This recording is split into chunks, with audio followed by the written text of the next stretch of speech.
everyone. Healthy Chef Cheryl here, coming to you from the LEED Certified Living Forward House. Thanks so much for joining me today. I really appreciate each and every one of you. If you're looking for my adventures and cooking classes, you can find me on these social media sites. I am on YouTube, Instagram, Facebook, and TikTok, all under the handle of Healthy Chef Cheryl.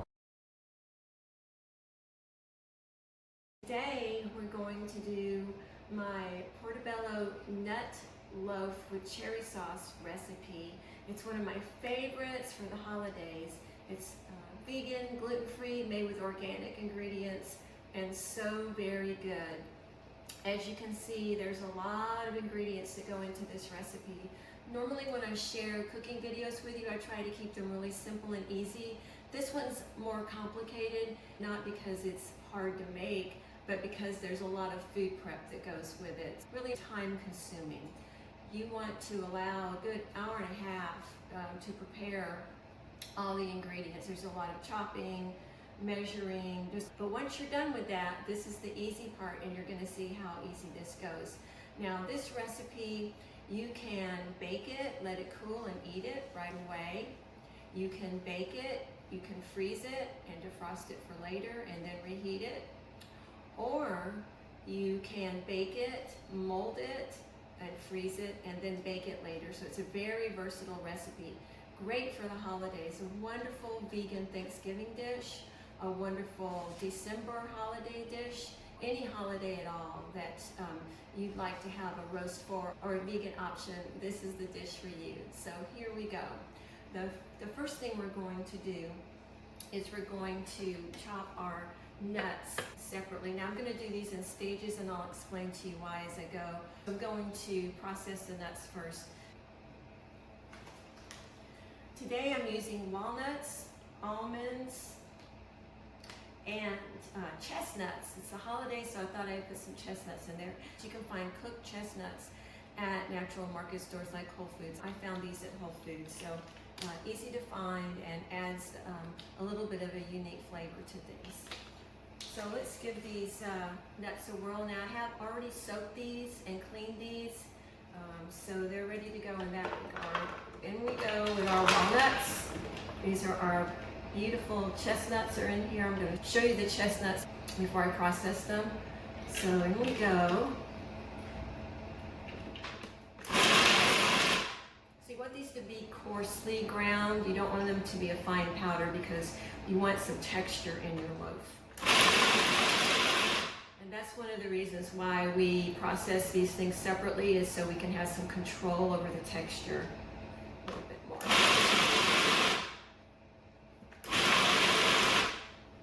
Okay, so once you have a look at this. Okay, you can see the texture of these nuts. When they're baked into the loaf, you're still going to have that really nice mouthfeel with this texture. So let's just set these aside.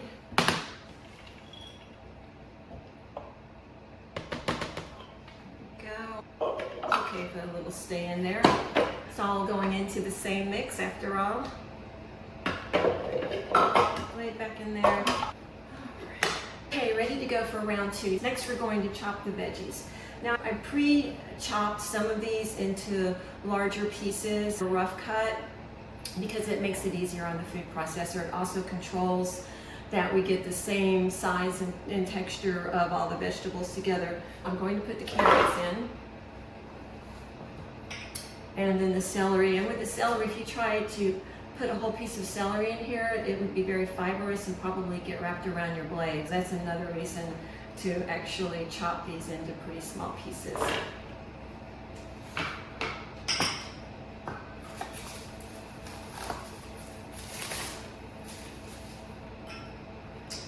And then we have our red onion to go right in there.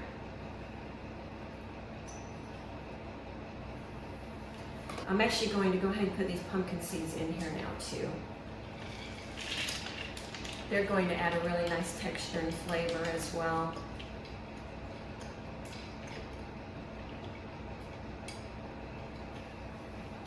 And we're going to pulse again for the same reason, to control the dice, the texture, to control the size. We don't want to overdo the chop and make it, we don't want to overdo the chop and make vegetable mush.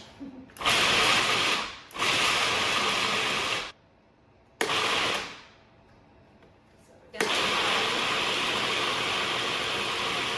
what we want to watch for. I think that's just perfect. There we go. That's our veggies done. We're going to go ahead and put the veggies in here with a little olive oil, of course. Put some garlic and ginger in here. There we go. All right, I've got it on a medium-low heat. And now we're just going to put the veggies in and give them a good stir. Give them a good, gentle cooking. You know, while that's cooking, I'm going to go ahead and process some mushrooms. Today I'm using Baby Bell and Portobello. It doesn't really matter which mushrooms you use. I always like to use Portobello mushrooms though, because I really like the flavor a lot. I set aside some of my Portobello mushrooms because I'm going to decorate the top of my loaf with it. The remainder is in here with the Baby Bells. And again, I rough chop these for the same reason, just to make it easier on the food processor and to get an even chop as well. So here we go, just a little pulsing with the mushrooms.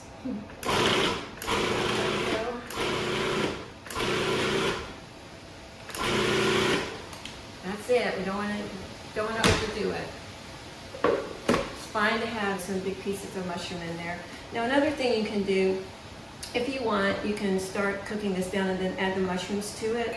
You can also get another saute pan going and put your mushrooms in here, which is nice to do as well. That way, if you get an abundance of liquids, you can work with that. Is that you have to be careful not to get too much moisture in it, or else you won't be able to create a loaf that holds together. So that's why we're using egg replacer, and we're also using xanthan gum. That will hold it together, as will the gluten-free breadcrumbs and also the lentils that we're putting into this. So all those help to hold it together. But just remember, just keep an eye on how much liquid is going into this and set some in reserve. For examples, the lentils that I used had a good bit of liquid in it. So I set that aside. Instead of taking the time to cook the lentils, I actually got a box of organic French lentils.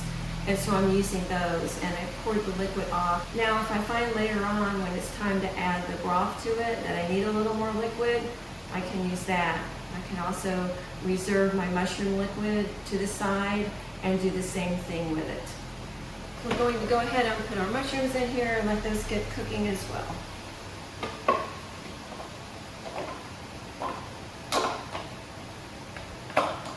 There we go. Now you might think this looks like a lot for a loaf, but you're right. I'm actually making 2 loaves today, so I doubled my recipe. I'll be using this later on at a holiday celebration, so I'm taking my own advice and cooking ahead and putting it in the freezers. I'll have it ready for my guests in a few days, and I won't be busy cooking the day my guests arrive. It'll all be done, which I love that. Okay, here we are with our beautiful organic vegetables. I just love cooking with organic vegetables. It's so important for the health of your body. Also, good to remember to vote with your dollars. Support organic growers, support grocery stores that provide organic food for you. Let businesses know that this is what you want. You want to get those pesticides and herbicides and all the chemicals out of our food supply so that we can have healthier bodies. All right, we don't want to overcook this because of course it's going to go into the oven and bake. So just really enough to get it started, get the flavors throughout, the garlic and ginger, cook the onions down. I'm pretty happy with the amount of liquid here in the mushrooms. I don't think it's too much. I think we're okay. So what we're going to do now is combine ingredients. Hopefully all this is going to go in here and we'll be all right with that. We may have to transfer it to a larger bowl. Okay, there we go. Have our beautiful vegetables in there. It smells nice. And we want to get every bit of it in there. There we go. There we go, mushrooms. Okay. That's nice. Oh, there's some more left in the pan. We want to get all that. There we go. Raise those beautiful mushrooms. Okay. I'm going to move this a little closer so I can see it. All right, so we have our vegetables and our mushrooms in here now. All our vegetables. Just going to give that a stir. There we go. I'm going to go ahead and put my egg replacer in here now before I put anything else in here to just make it a little bit easier to work with. So there are a couple different brands of egg replacers that you can use. This one I use a lot when I'm baking because when you follow the directions for use, it produces an egg white looking mixture. Now, since I'm trying not to add a lot of liquid to this recipe, I did not follow the directions. Instead, what I did was I added enough water to get a mixture like this. I'm not looking for egg whites. I'm looking for a thicker mixture. There we go. So I'm going to go ahead and add this in here. You'll find the recipe for this on my Patreon page. Right, egg replacer mixture in. Since they're not eggs, you don't have to worry about cooking the eggs in the hot mixture. I'm also going to add my tomato paste.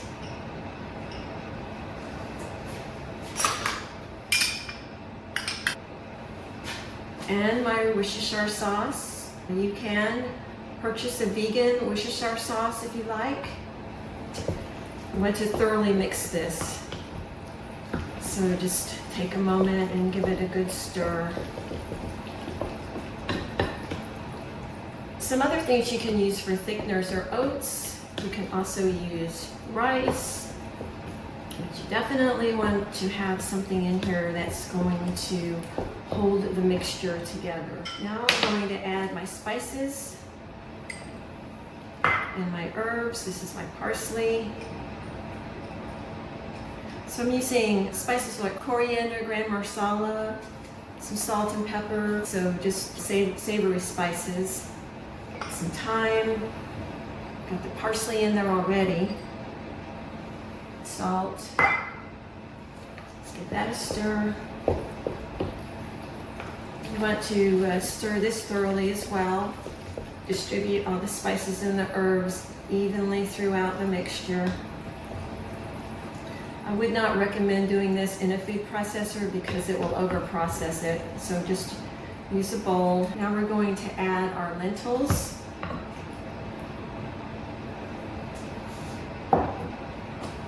Again, stirring thoroughly.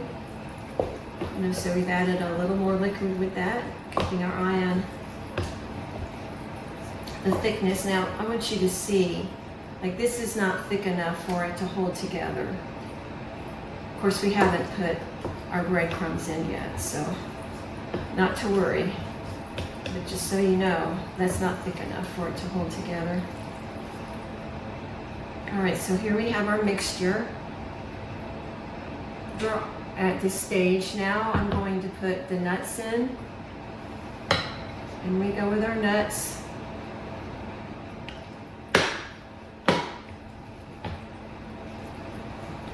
I'm going to have to transfer to the larger bowl. Okay, I did have to transfer to the larger bowl so that I can mix this. I like to use glass so that you can see what I'm working on, but I didn't have a big enough one. Okay, so now you can see where we are with the mixture. Now I'm going to add the breadcrumbs and the xanthan gum. Go with our breadcrumbs. We also have some stock to add, but I want to mix this in first so I can see where we are with the thickness. Again, we're thoroughly mixing these ingredients together. You can see the spoon standing up in it now, which is good. I'm going to go ahead and add a little xanthan gum, just as a safety measure to make sure that we get the thickness we need. A little xanthan gum goes a long way, so start with a little bit and then add more later if you think you're going to need it. Good to have some on hand if you're a vegan baker. It makes everything better. Okay, now I'm going to add some stock. Start with a little bit.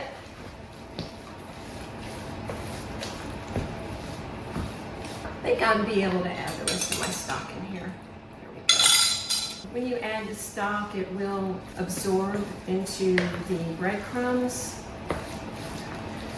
I'm going to give it a minute to do that so you can really tell the thickness of your loaf. Now, one of the nice things about this being a vegan loaf is that you can taste it and see if you need more herbs or you need more spices or there's something else that you'd like to add to it. So this is looking pretty good. My spoon can stand straight up in there, so therefore I feel like it will hold together well when I bake it. I'm just going to give this a taste right now. See where we are. So good.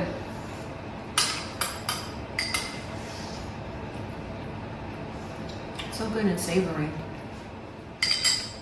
I'm going to add some more steak spice to it, which also has salt in it. And a little more sage. Now let me tell you a secret. I know that I sprinkled the steak spice right in there, but I can control that bottle pretty well. With other herbs, you want to put it in your hand first. See how it comes out like that? That's too much for your recipe. To avoid dumping too much of an herb in your recipe or a spice, put it in your hand and then put it in the bowl, like so. And then you can taste it again and then you can add more if you want to. And I think I'll add some more coriander. There we go. Now I'm going to give it another stir and see if I want to add any more salt.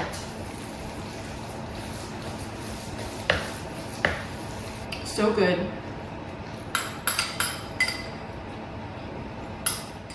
Let me show you another little trick. I'm thinking I want to add a little more salt, but I'm not quite sure.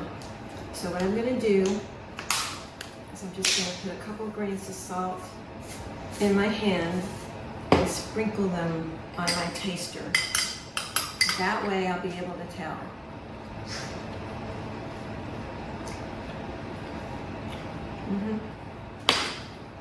I think a little more salt is called for, and especially with salt,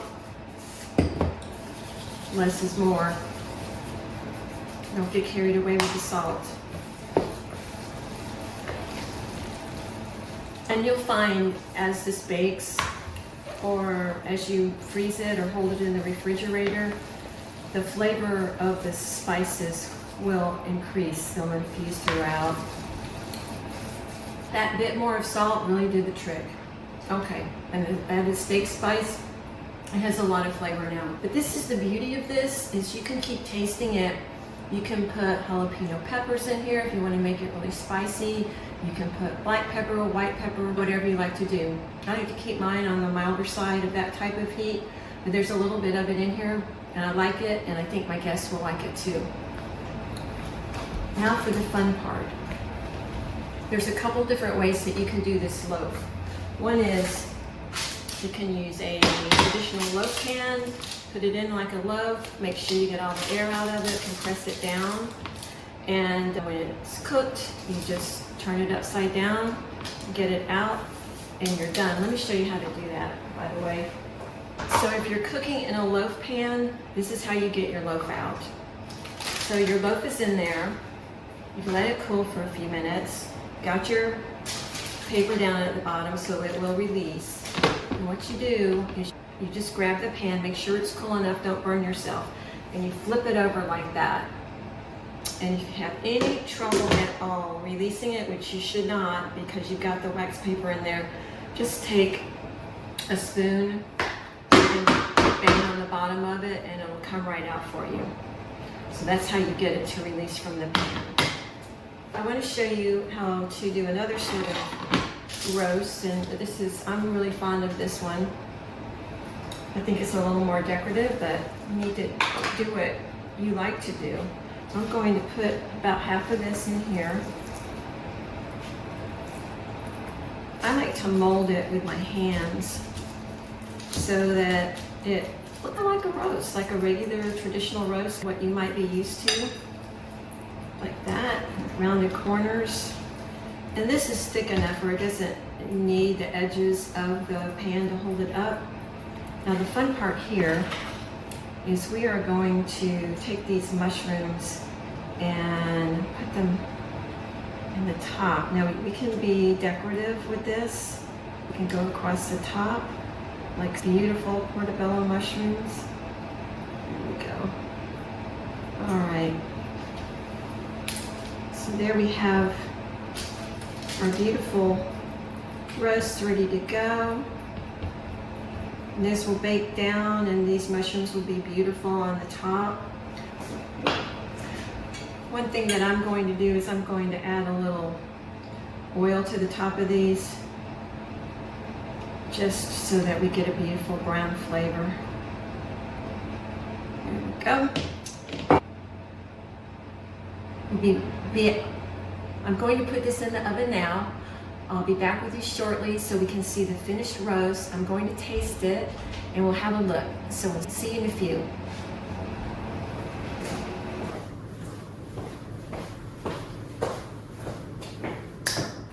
Okay, so here we are with our beautifully finished Portobello nut roast. It's been out of the oven for about 30 minutes. I'm letting it rest. I can touch this without burning myself. And I just want you to see how beautiful that is. It's just lovely. First, I want to show you how I prepared the uncooked roast that I made ahead. I put the parchment paper down on the bottom to prepare it for cooking. I wrapped it in parchment paper and then I put plastic wrap over it. Now, you generally don't want your plastic wrap to touch the food because it's plastic.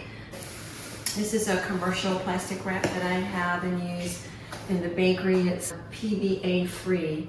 So I'm using that even though it's not touching it. But I double wrap things that way for freshness and just to ensure that it's plastic after all, even if it's PBA free. I just don't want any plastic touching my food. So I have a cover for this. I'll put the cover on it and then it'll go into the freezer. I'll take it out the night before I want to use it. I'll put it in the oven at 325 degrees. You want your internal temperature to be 165 degrees and then it's good to go. Let it cool for 30 minutes before you try to move it, or longer if you want to. It's good. Like I could flip this upside down if I wanted to.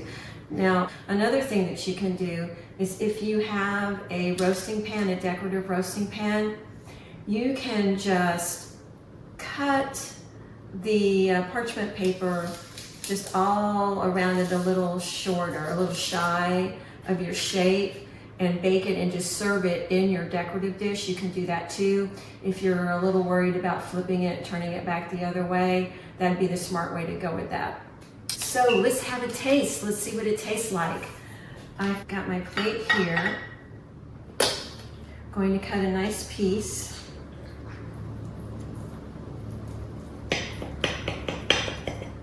All right, so I cut the end piece off. Got my spatula out. Now I'm going to just, the first piece is the hardest. And the longer it sits, the better it's going to be for removing it. So we're going to try to get this guy out. And one piece. All right. If it doesn't come out in one piece, that's okay. We can remold it. All right, so here we go. We have our end piece out. So we're going to lay it on our plate. I'm serving this with a black cherry sauce. I'll include the recipe. It'll be along with this recipe on my Patreon site, so you can see this beautiful sauce. You serve it, just spoon the sauce over like this, just make it beautiful. There we go. And then we can garnish with a little parsley, which is one of the herbs in the recipe, like that. So here we have our beautiful, beautiful nut roast. Our nut roast with our black cherry sauce and a little garnish of fresh parsley. I'm also going to be serving this with twice baked mashed potato balls, and I'll show you that recipe when I make it. I haven't done it yet. I'll make that recipe in a couple days and I'll film it for you. We're also gonna serve it with green beans and a little bit of a potluck here, so we'll see what other people bring. But for now, here's our beautiful Portobello nut roast recipe. I'll try a bite for you so we can see how good it is. Just have it's nice and moist. Get a bite of cherry in there. Okay, so we're gonna give this a taste. So good, you guys. Savory, nice texture. The nuts are great in there. The pumpkin seeds are wonderful. And the sauce is just delightful on top of it. Wishing you all the very happiest of holidays. I hope you enjoy this, and I'll see you soon. Thanks so much for watching. Please remember to like, subscribe, and share. I really appreciate it. Take care now. Bye-bye.